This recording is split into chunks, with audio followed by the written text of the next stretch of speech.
What's going on, everyone? This is Kevin here, coming at you with my comparison between the Amazon Fire HD8 Plus and the Amazon Fire HD8. Both of these devices are very new. They were both launched in June of 2020, and I know that many of you are interested to see what exactly are the differences and which one you should actually choose for yourself. So hopefully, by the time you're done watching this video, all of those questions will be answered.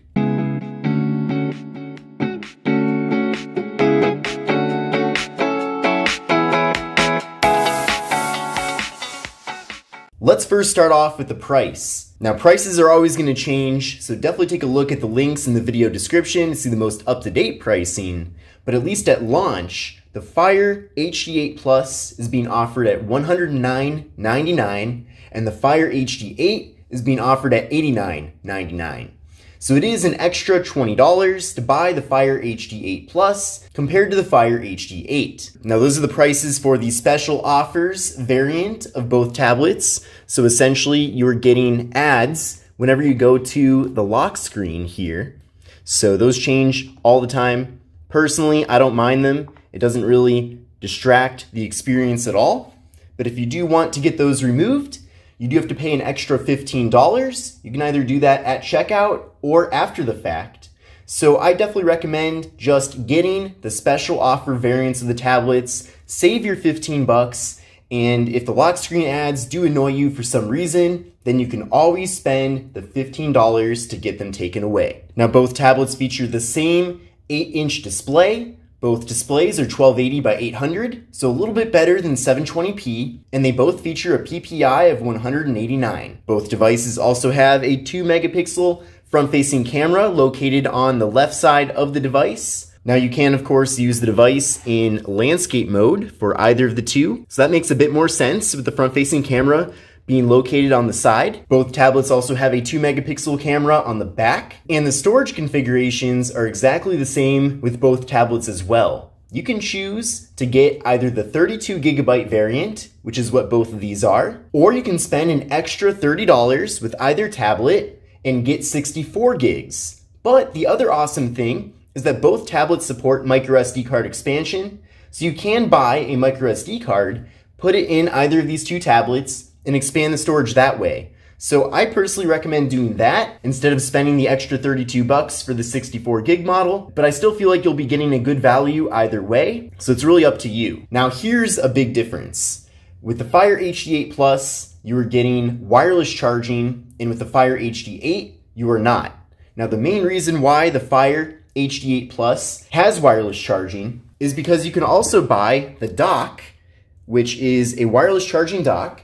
You can either get this as a bundle with the device for $30 extra, or you can buy it separately later on for $40. Now again, don't quote me here on these prices, as those do change from time to time. As I'm sure you know, there's always different promotions being run. So again, don't quote me off that. But what's cool about the dock is that you do of course get wireless charging, but when you put the tablet in the dock, it puts it into show mode, which essentially turns it into an Echo Show. So not only are you able to ask it questions, and you can tell it to play music and do whatever else you would normally do with an Echo Show, but the device does charge at the same time.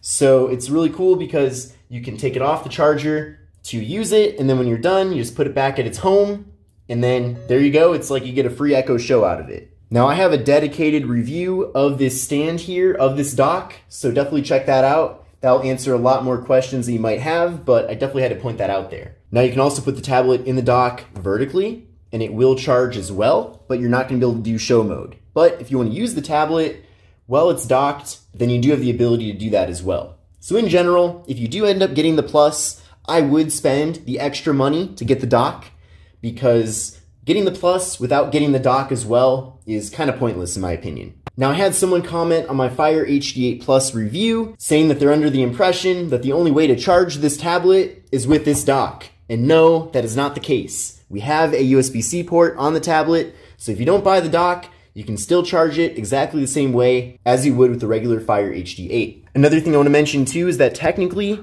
you can do show mode with the regular Fire HD8 It's just that it doesn't work quite as well because if you do want to keep the tablet charged while it's in show mode, you do have to plug it into the USB-C port, and I feel like using the dock is really just a way better experience. So if you do think you will use show mode and it will come in handy for you, then I would go for the Plus. But it is cool that we're at least getting that feature with the Fire HD8. It's just that it does work a lot better with the Plus model. And the final difference between these two devices is that with the Fire HD8 Plus, we're getting 3 GB of RAM, and with the Fire HD8, we're getting 2 GB of RAM. Now, we are getting the same exact processors with both tablets, so they do have that in common. So does having the extra gigabyte of RAM make a big difference? Well, from my personal experience of using the two tablets, I feel like it does offer some improvements, but at the same time, it's not a game changer. You certainly can survive with 2 GB of RAM with the Fire HD8.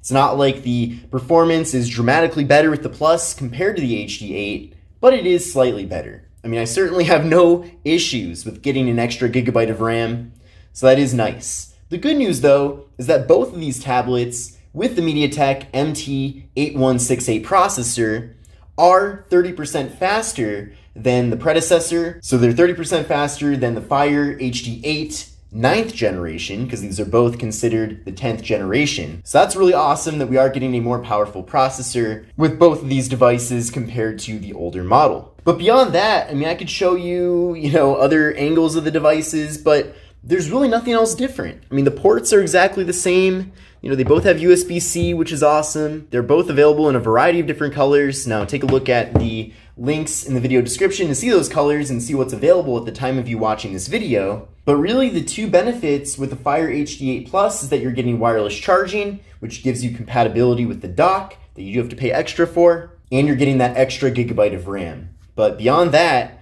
there's no other differences between these two tablets. So let's talk about which one is the better choice then. It really depends on your budget. If money really isn't an issue for you, but you're still not looking to spend like $300 for an iPad, for example, then I would say definitely go for the Fire HD8 Plus. But if you're not sure how much you're going to use the tablet, maybe it's your first tablet, for example, and you don't want to invest too much money at the beginning, then I would just go for the regular Fire HD8.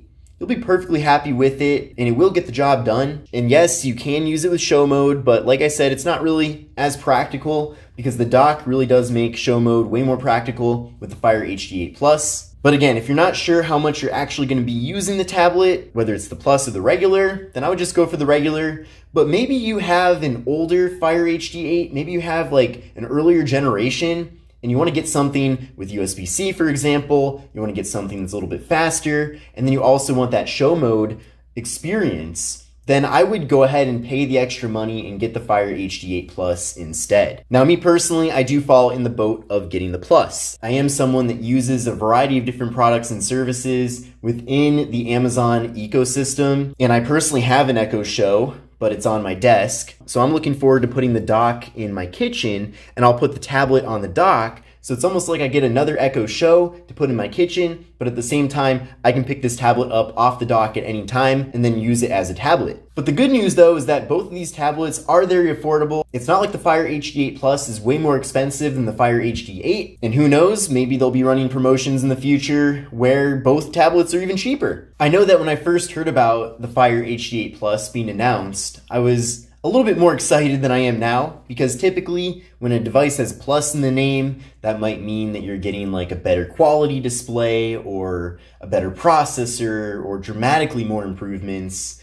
But it's not like you're getting a ton more improvements with the Plus, just a couple of things. But the wireless charging does make a difference if you do pair it up with the dock. And I have no complaints about the lack of differences, considering that the Fire HD8 Plus really isn't too much more expensive than the regular Fire HD8. But I hope you enjoyed this video. If you did, give it a thumbs up. Again, take a look at the links in the video description to learn more about both of these products. I did purchase these with my own money, so all thoughts and opinions in this video are my own, which they would be anyway. But I hope you enjoyed it. Let me know if you have any questions in the comments. Make sure to sub to the channel. Check out my other videos too about these tablets. I did do individual reviews about each of them, and I did tips and tricks videos as well. But I will see you in the next video. Take care, and I hope you have a fantastic day.